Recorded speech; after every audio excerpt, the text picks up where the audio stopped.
Je ne voulais pas te faire de mal. Simplement, je m'en fichais trop pour ne pas le faire. Elle a ri après que je l'ai confrontée au sujet de sa tromperie. J'ai commencé à faire mes bagages sans un mot. Elle a cessé de rire et est devenue pâle. J'ai dit, je ne voulais pas te quitter. Simplement, je m'en fiche trop pour ne pas le faire, et je suis sorti. La clé était sous le paillasson, exactement là où je lui avais dit qu'elle serait. Mon vol de retour de la conférence de Lyon avait été annulé, puis rétabli, me faisant atterrir à minuit au lieu de 16 heures. Je lui ai envoyé un texto de l'aéroport mais n'ai reçu aucune réponse. Ce n'était pas inhabituel pour un vendredi soir. Elle était probablement sortie avec les filles, le téléphone enfoui au fond d'une pochette pailletée. Je voulais juste retrouver mon lit. Le silence de mon appartement était un soulagement après 3 jours de réseautage forcé. J'ai laissé tomber ma valise près de la porte, le bruit sourd bien trop fort dans le calme. C'est là que je les ai vus. 2 verres à vin sur la table basse, l'un avec une trace de rouge à lèvres de la couleur des baies écrasés. Sa couleur. Une veste en cuir d'homme était jetée sur le dossier de son fauteuil de lecture.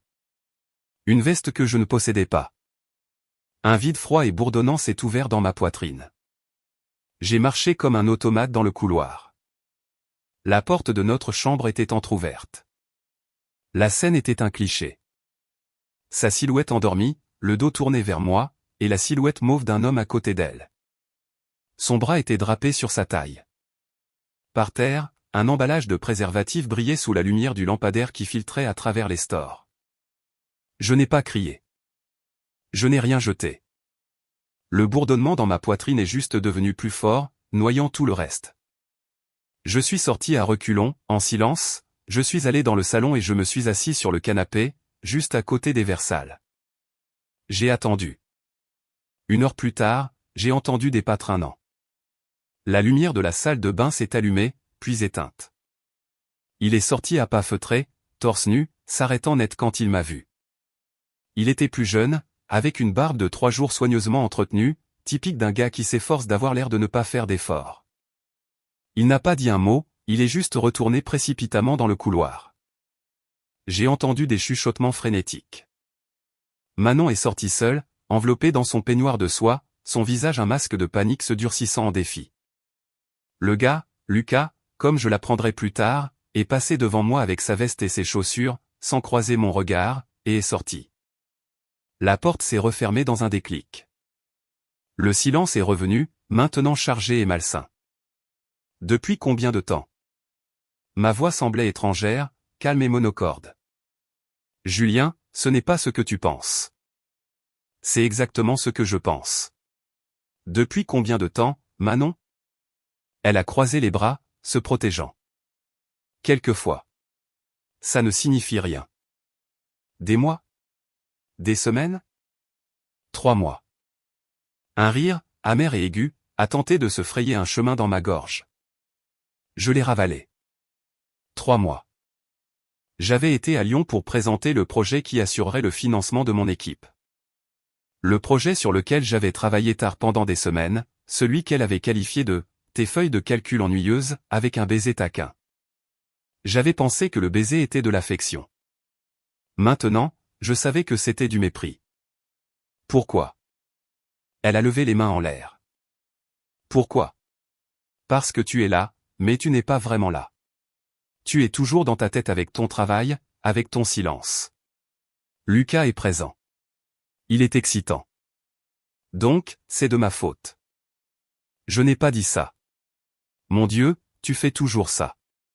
Tu déformes les choses pour faire de moi la méchante. Elle faisait les 100 pas, le peignoir flottant. C'est juste arrivé. Je ne l'ai pas planifié. Je la regardais simplement. J'ai vu la fille pour qui j'avais déménagé, la femme dont j'avais conduit le père à la chimiothérapie chaque semaine pendant 1 mois, la personne avec qui j'avais imaginé un avenir, se dissoudre devant moi en une étrangère récitant un vieux scénario usé. Es-tu amoureuse de lui? Quoi? Non. C'est juste. C'est différent. Veux-tu être avec lui? Je ne sais pas. Peut-être. C'est nouveau. J'ai besoin d'y réfléchir. J'ai hoché lentement la tête. Le bourdonnement se cristallisait en une seule note claire. D'accord. D'accord? Qu'est-ce qui est d'accord?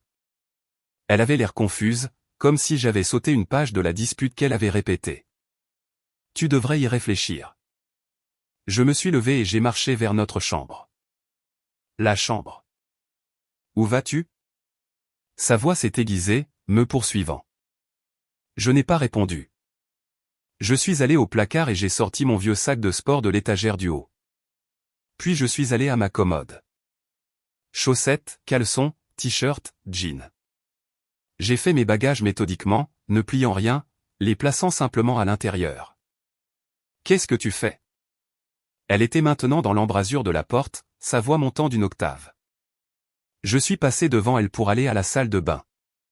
Brosse à dents, rasoir, déodorant, l'étui de lentilles de contact de rechange.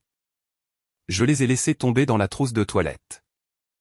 Arrête ça, a-t-elle exigé, me suivant de nouveau dans la chambre. Arrête ça tout de suite.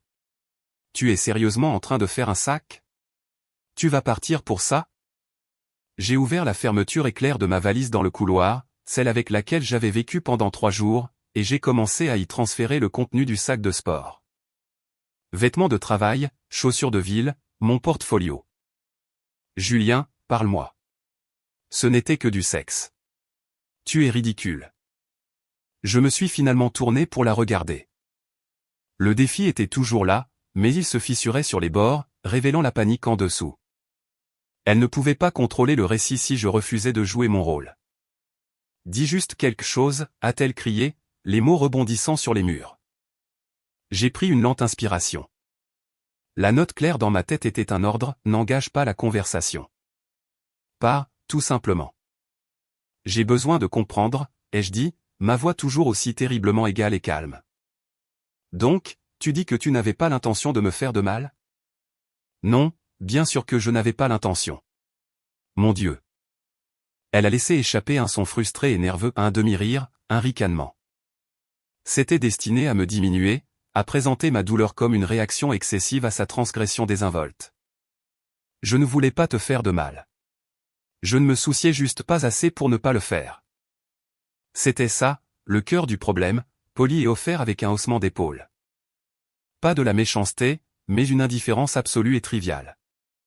Mon amour, ma confiance, nos 5 ans, il ne valait pas l'effort minimal de se soucier assez pour ne pas les briser. Quelque chose s'est installé en moi à ce moment-là. Définitif. Comme un lourd verrou qui coulisse pour se fermer. Je me suis retourné vers ma valise et l'ai fermée. Le son était sans appel.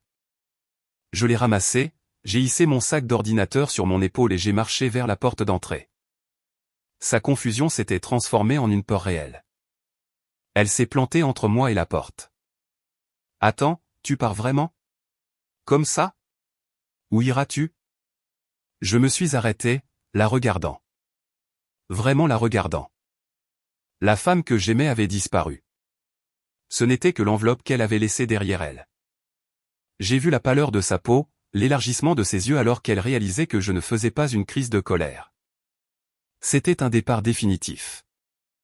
Je ne voulais pas te quitter, ai-je dit, ma voix basse est parfaitement égale, un miroir tendu à ses propres mots. Je ne me soucie juste pas assez pour ne pas le faire. La dernière once de couleur a quitté son visage. Ses lèvres se sont entr'ouvertes, mais aucun son n'en est sorti. Le rire avait disparu, le défi était effacé. Elle avait juste l'air vide. Je l'ai contournée, mon mouvement doux mais irrévocable. J'ai ouvert la porte. Je n'ai pas regardé en arrière. Je suis entré dans le couloir, refermant la porte derrière moi. Elle n'a pas claqué. Elle s'est fermée avec un clic doux et final, comme le couvercle d'une boîte qu'on ferme sur quelque chose qui est déjà mort. La chambre d'hôtel sentait le produit de nettoyage parfumé aux agrumes et le vide. J'avais choisi la moins chère près de l'aéroport, un endroit conçu pour les gens de passage. Je me suis assis sur le bord du lit rigide, ma valise et mon sac d'ordinateur à côté de moi comme des chiens loyaux et silencieux. Le bourdonnement dans ma poitrine s'était calmé, remplacé par un vaste silence statique. Je ne ressentais rien, ni colère, ni tristesse, juste une absence creuse et résonnante, comme si le cœur de mon être avait été retiré chirurgicalement et qu'il ne me restait plus qu'à observer la cavité vide. Je n'ai pas pleuré. J'ai simplement existé. J'ai commandé un club sandwich au service d'étage à 2 heures du matin et je l'ai mangé méthodiquement, ne goûtant rien. J'ai regardé des téléachats jusqu'au lever du soleil, les animateurs joyeux constituant une bande sonore bizarre pour la fin de ma vie telle que je la connaissais. Dans la lumière grise du matin, les souvenirs ont commencé à s'immiscer. Pas les bons. Cela ferait trop mal, et mon esprit semblait les bloquer par protection. À la place, il a offert un flashback, net et non sollicité. Il y a 2 ans, Manon, des larmes coulant sur son visage, tenant le test positif. Ce n'était pas prévu. Nous avions peur. Je l'ai serré dans mes bras, mon propre cœur battant d'un mélange terrifiant d'effroi et d'un étrange espoir naissant. On trouvera une solution, avais-je dit dans ses cheveux. Ensemble. Une semaine plus tard, la fausse couche. Elle était dévastée, un air à vif de chagrin. J'ai pris 2 semaines de congé. J'ai préparé chaque repas. Je l'ai tenue pendant ses terreurs nocturnes. J'ai répondu aux appels de sa famille. Je me suis assis dans la salle de bain avec elle pendant qu'elle pleurait par terre. Quand elle a finalement émergé, clignant des yeux sous la lumière du soleil, elle m'avait serré la main et dit « Je ne sais pas ce que j'aurais fait sans toi ». J'avais laissé cette phrase cimenter mon identité pendant des années. Son protecteur, sa fondation, celui qui restait. Maintenant, dans la chambre d'hôtel stérile, l'ironie était cruelle. Celui qui restait était celui qui avait été jugé, non présent. La fondation était quelque chose sur quoi on construisait jusqu'à ce qu'on veuille une vue différente. Alors on la laissait enterrer sans un second regard. Le statique dans ma tête a commencé à reculer, remplacé par une clarté froide et opérationnelle. Le chagrin était un luxe. C'était désormais un problème de logistique. Mon téléphone a vibré. Une série de notifications de Manon, où es-tu? C'est insensé. Rentre à la maison pour qu'on puisse parler comme des adultes. Julien, réponds-moi. Tu vas vraiment m'ignorer après tout ça? Très bien. Sois un enfant. Je ne l'ai pas bloqué. Pas encore. J'ai ouvert mon application bancaire. J'ai transféré ma moitié des factures du mois dernier de notre compte joint vers mon compte personnel. J'ai annulé le paiement automatique pour nos prochaines vacances, celles en Crète pour lesquelles j'économisais comme surprise pour notre anniversaire. L'email de confirmation a eu l'effet de me délester d'un poids. Puis j'ai envoyé un seul texto. Je l'ai rédigé 3 fois, le dépouillant de toute émotion, de toute accroche à laquelle elle pourrait se raccrocher. Mes affaires seront récupérées à l'appartement mardi après-midi. Votre clé sera laissée au concierge de l'immeuble, Monsieur Dubois. Veuillez retirer tout ce que vous considérez comme vôtre avant cette date. Sa réponse a été instantanée. Manon, c'est quoi ce bordel, Julien, tu abandonnes comme ça? Tu ne vas même pas te battre pour nous? C'est le peu que je comptais pour toi? J'ai posé le téléphone face contre table. C'était le dernier texto d'elle que je lirai jamais. J'ai méthodiquement parcouru mes réseaux sociaux. Je me suis désidentifié des photos. J'ai changé mon statut relationnel à « célibataire ». Je me suis désabonné de son profil et puis, sans drame, je l'ai bloqué partout, Instagram, Facebook, Twitter, même Spotify.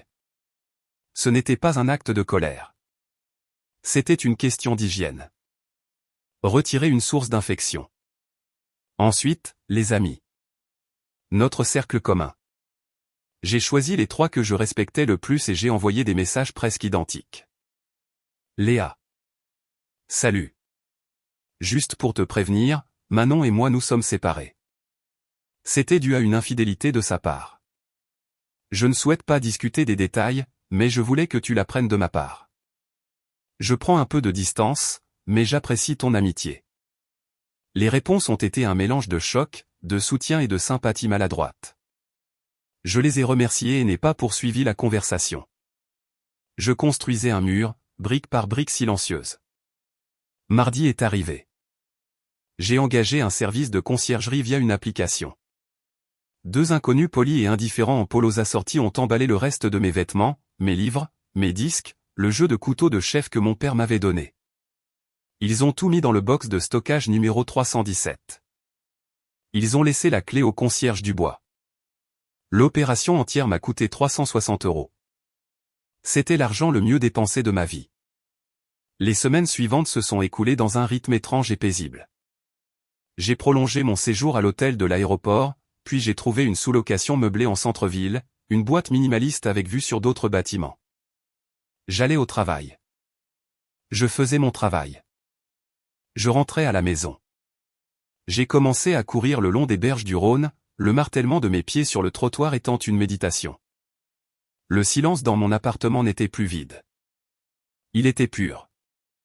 La première manifestation du karma est arrivée 3 semaines plus tard par l'intermédiaire de David, l'un des amis communs à qui j'avais envoyé un message. Nous nous sommes retrouvés pour une bière, c'était son idée. Alors, a-t-il dit, se tortillant mal à l'aise après la première gorgée. Tu as vraiment disparu de la circulation, mec. Je me concentre, c'est tout, ai-je dit. Sur quoi? Sur le fait de ne pas me concentrer sur le passé. Il a hoché la tête, puis s'est penché légèrement. Écoute, je ne devrais probablement pas te dire ça, mais puisque tu es si calme.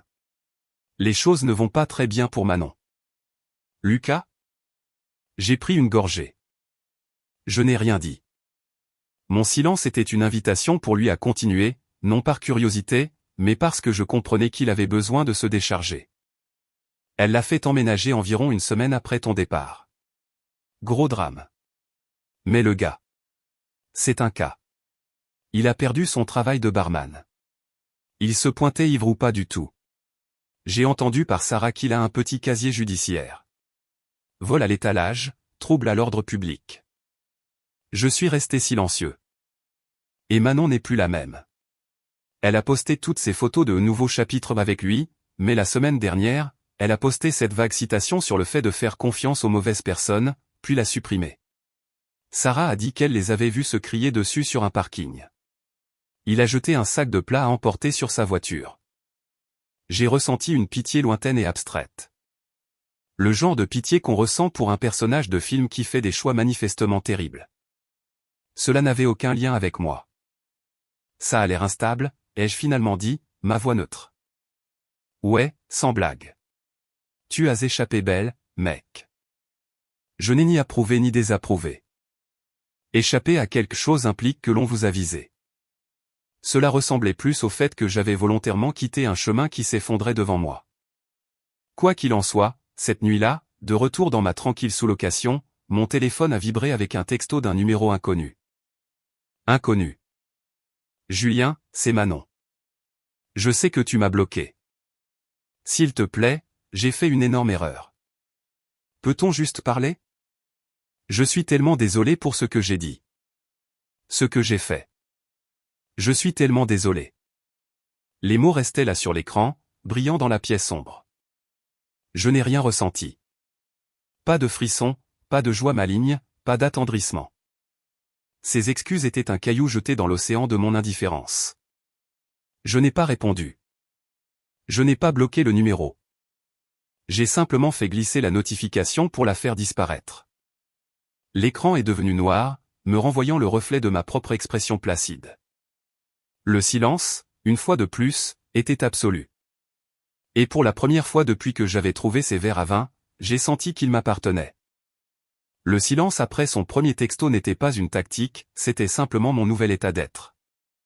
Ces mots sont entrés dans l'atmosphère de ma vie et se sont dissipés comme de la fumée dans un vaste espace ouvert. Je ne me sentais ni fort ni vengé. Je me sentais libre. Les chaînes n'avaient pas été brisées dans une lutte dramatique, j'avais simplement réalisé qu'elles n'avaient jamais été verrouillées et je m'en étais éloigné. Ma vie a commencé à se remplir, non pas de bruit, mais de substance. Je me suis inscrit à un cours de menuiserie au centre communautaire, quelque chose dont j'avais toujours parlé avec Manon, qui avait qualifié cela de « passe-temps de vieil homme poussiéreux ». L'odeur de la sciure de bois et la concentration requise pour faire une coupe droite étaient une méditation. J'ai renoué avec Benoît, un ami d'université qu'elle jugeait, trop cynique, et nous avons commencé à faire de la randonnée tous les dimanches. Les conversations étaient faciles, ponctuées de silences confortables pendant que nous grimpions. Je ne parlais pas d'elle. Il ne demandait pas. Pendant ce temps, le monde de mon passé continuait de s'embraser sans moi. Les nouvelles arrivaient avec parcimonie par le biais du réseau réticent de connaissances communes qui semblaient avoir besoin de confirmer le désastre. La déchéance de Lucas a été rapide et publique. Un ami d'un ami a posté une vidéo floue et dramatique d'un bar du centre-ville 2 mois après mon départ. C'était Lucas, torse nu et hurlant, plaqué sur le capot d'une voiture de police. La légende disait, le mec a essayé de se battre avec le videur, le barman et les flics. Lamentable. J'ai fait défiler. C'était la tragédie de quelqu'un d'autre. Puis est arrivé le premier émissaire. C'était un appel de Laetitia, la meilleure amie de Manon, une femme qui m'avait toujours considéré comme un accessoire légèrement décevant dans la vie de Manon. Julien, salut. Mon Dieu, ça fait un bail. Sa voix était mielleuse d'une fausse chaleur. Laetitia. J'étais dans mon atelier, en train de poncer le bord d'une planche à découper en érable. Écoute, j'appelle juste en tant qu'ami pour vous deux. Je sais que ce que Manon a fait était impardonnable. Je n'ai ni affirmé ni nié. J'ai continué à poncer. Le va-et-vient rythmique était un contrepoint apaisant à sa voix. Mais elle est vraiment au plus mal. Ce type, Lucas, c'était un monstre. Il a vidé sa carte de crédit. Il lui a fait un œil au beurre noir avant de se faire arrêter. Elle est dévastée et seule. Le ponçage continuait. Elle a appris sa leçon, Julien. Une leçon très, très dure. Je pense que si tu l'écoutais, ça pourrait l'aider à guérir. Elle t'aime toujours, tu sais. Elle est juste tellement perdue. J'ai posé la ponceuse. Le bois était lisse sous mes doigts. J'apprécie que tu aies appelé, Laetitia, ai-je dit, ma voix égale. Mais ma décision est finale. J'espère qu'elle trouvera le soutien dont elle a besoin. Le sous-entendu était clair, de la part de quelqu'un d'autre. Il y a eu une longue pause. Ma politesse avait désarmé son scénario. Tu es vraiment si froid que ça, a-t-elle finalement dit, la douceur s'évaporant. Je suis si résolu que ça, ai-je corrigé doucement. Prends soin de toi. La tentative suivante a été plus directe. Un message vocal de la sœur de Manon, Chloé, une femme dont j'avais passé des années à chercher l'approbation en vain. Julien, c'est Chloé. Écoute, je ne me suis jamais mêlé de vos histoires, mais là, ça va trop loin. Elle a merdé, d'accord? Les gens font des erreurs. Mais que tu l'abandonnes complètement quand elle est au plus bas. Ce n'est pas l'homme que je pensais que tu étais. Ce salaud de Lucas est en prison où il doit être, mais c'est elle qui purge une peine à perpétuité dans sa propre tête. Et un peu de compassion. Appelle-la. J'ai supprimé le message vocal. L'homme qu'elle pensait que j'étais était une fiction, une figure placide et accommodante qui existait pour stabiliser sa sœur. Cet homme avait disparu. Le dernier élément de données désespérées n'est pas venu par une personne, mais par la brume numérique.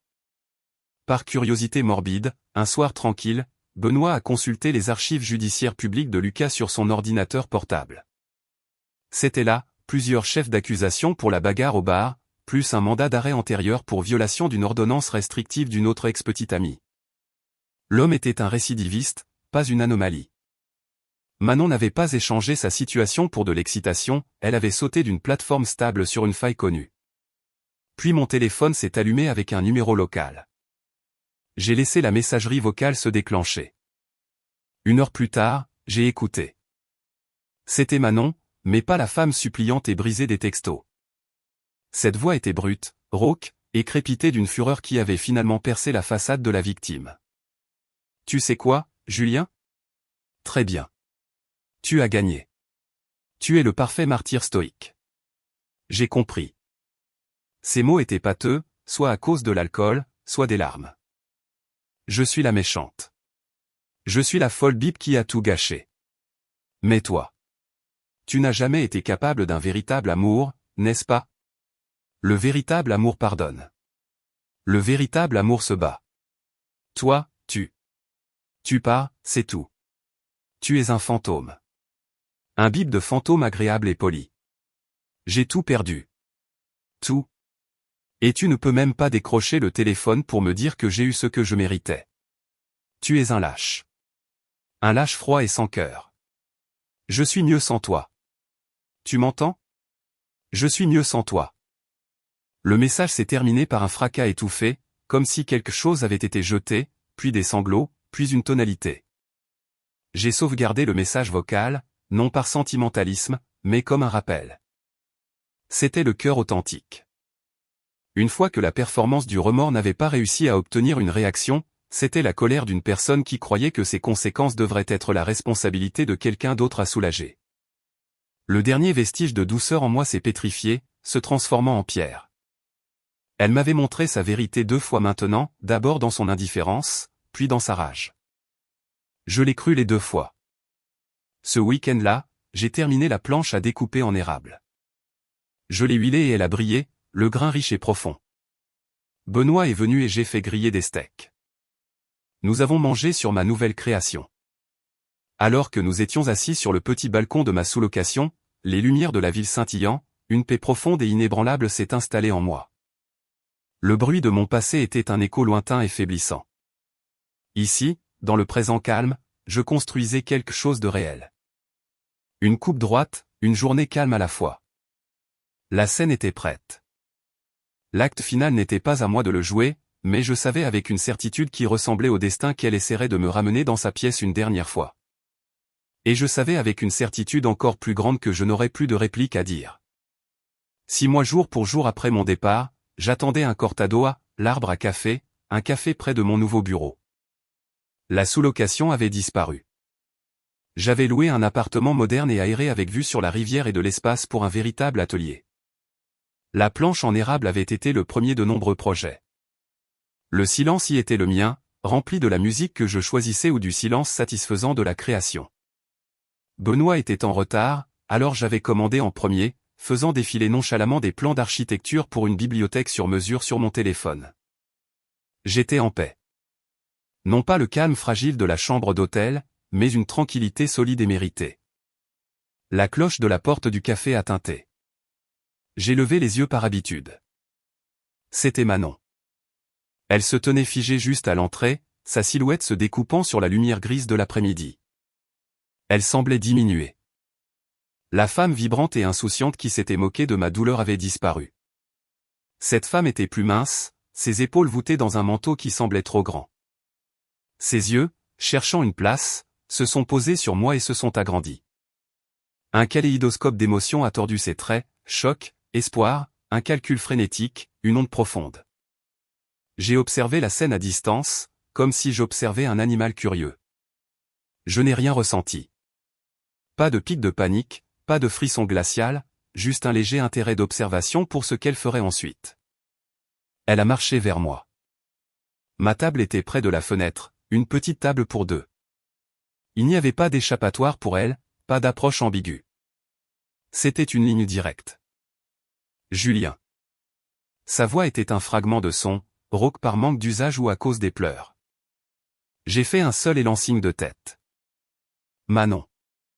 Elle a tressailli à la neutralité. C'était pire que la haine. Tu as l'air vraiment bien. C'était vrai. La course à pied et la menuiserie m'avaient affiné. La tension constante qu'elle avait apportée dans ma vie s'était évaporée de mon visage. J'avais l'air reposé. Merci, ai-je dit, comme si elle avait complimenté la cravate d'un inconnu. Puis-je? Sa main a fait un geste faible vers la chaise vide en face de moi. J'attends un ami. Ni un non, ni un oui. Un simple fait. Juste pour une seconde. S'il te plaît. Le « s'il te plaît » était cassant. J'ai incliné la tête, une concession minime. Elle s'est assise, se perchant sur le bord de la chaise comme un oiseau prêt à s'envoler. Ses mains tordaient une serviette en papier du distributeur. Elle a regardé mes mains, mon visage, ma tasse de café n'importe où sauf directement dans mes yeux, qui ne contenaient qu'une concentration calme et impassible. Je ne sais même pas par où commencer. Elle a pris une inspiration tremblante. Tout s'est effondré. Tout. Ce que je t'ai dit cette nuit-là. C'était la pire chose que j'ai jamais dite à quelqu'un. Ce n'était pas vrai. J'essayais de te faire du mal parce que je me sentais tellement coupable. J'étais une lâche. J'ai écouté. Je n'ai pas hoché la tête. Je n'ai pas encouragé. Je n'ai pas interrompu. J'étais un lac absorbant un caillou. Il a coulé sans une ride. Lucas. C'était un escroc. Un abuseur. Il a pris de l'argent. Il m'a frappé. Elle a dit cette dernière partie rapidement, comme si elle la testait comme une clé pour ma sympathie. Mon expression n'a pas changé. Il est en prison maintenant, pour longtemps, je crois. Et je suis si seul. Mes amis, ils ne comprennent pas. Laetitia dit juste, je te l'avais bien dit. Chloé en a marre de mes drames. Elle a eu un rire humide et pathétique. Je suis en thérapie maintenant. Je fais vraiment le travail. Vraiment. Elle a finalement levé les yeux, ses yeux cherchant dans les miens une fissure, une lueur du vieux Julien le protecteur, celui qui absorbait sa douleur. Elle n'a trouvé qu'une surface polie et impénétrable. J'ai revécu cette nuit 1 millier de fois, a-t-elle murmuré, les larmes montant. J'étais une idiote. Une idiote cruelle et égoïste. J'ai jeté la meilleure chose que j'ai jamais eue parce que je m'ennuyais, que j'étais stupide et qu'il me donnait de l'attention bon marché. Je suis tellement désolé, Julien. Pas seulement pour la tromperie, pour les mots, pour t'avoir fait sentir que tu n'étais rien. Tu étais tout. Le barista a appelé mon nom. Je me suis levé, j'ai pris mon cortado au comptoir et je suis retourné à la table. Je ne lui ai pas proposé de lui prendre quelque chose. J'ai pris une lente gorgée, l'amertume riche me ramenant au présent. Ce moment. Cette conclusion. Y a-t-il? Elle a rassemblé son courage, un espoir désespéré illuminant son visage strié de larmes. Y a-t-il une chance? Même pour un café, juste pour parler? Pas maintenant, mais un jour? Je comprendrais si tu me détestais pour toujours. Mais peut-être. Peut-être qu'on pourrait trouver un moyen d'être civilisé. Ou je prendrais n'importe quoi. Juste une chance de te montrer que je ne suis plus cette personne. C'était sa dernière carte. La vulnérabilité totale, la faute avouée, la promesse de changement. C'était une bonne performance. Elle aurait pu fonctionner sur l'ancien moi. J'ai posé ma tasse avec un léger clic. Je l'ai regardée, vraiment regardée, et je n'ai pas vu le fantôme de mon amour passé, mais une femme triste et échouée qui avait réduit sa propre vie en cendres et qui sentait maintenant la fumée sur le vent de la mienne. Tu m'as dit la vérité cette nuit-là, Manon, ai-je dit, ma voix basse, égale et parfaitement claire. Tu ne te souciais pas assez. Ce n'était pas toi qui étais cruel.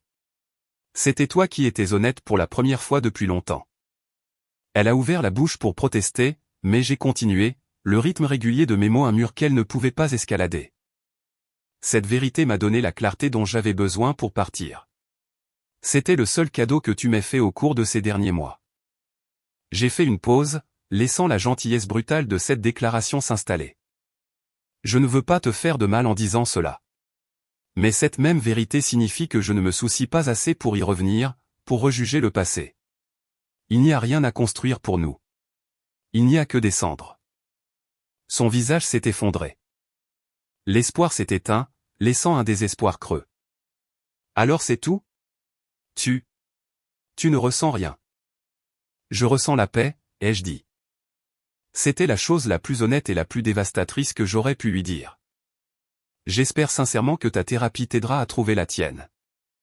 À ce moment, Benoît a poussé la porte, m'apercevant. Il a fait un rapide signe de la main, ses yeux balayant Manon avec une brève reconnaissance neutre avant de se tourner de nouveau vers moi, une question dans le haussement de ses sourcils.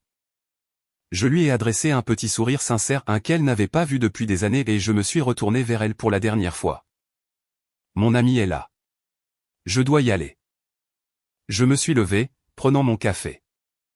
Prends soin de toi, Manon. C'était l'adieu d'un étranger, un au revoir poli et définitif. J'ai marché vers le comptoir pour rejoindre Benoît. J'ai entendu le bruit de sa chaise qui raclait, un son étouffé. Je ne me suis pas retourné. Benoît m'a tapé sur l'épaule. Ça va, mec? Jamais mieux, ai-je dit, et je le pensais. Prêt à y aller? Alors que nous sortions dans l'après-midi vif, je ne me suis pas demandé ce qu'elle faisait. Je n'ai pas senti son regard dans mon dos. J'étais déjà parti, je l'étais depuis des mois. L'homme qu'elle suppliait n'existait plus. Il était parti une nuit, et à sa place se tenait quelqu'un qu'elle ne connaîtrait jamais. Quelqu'un qui avait construit une vie, pièce par pièce de tranquillité, sur des fondations de dignité silencieuse, loin du bruit de ses conséquences. Le dernier fil a été coupé, non pas avec un cri, mais avec une vérité calme et définitive.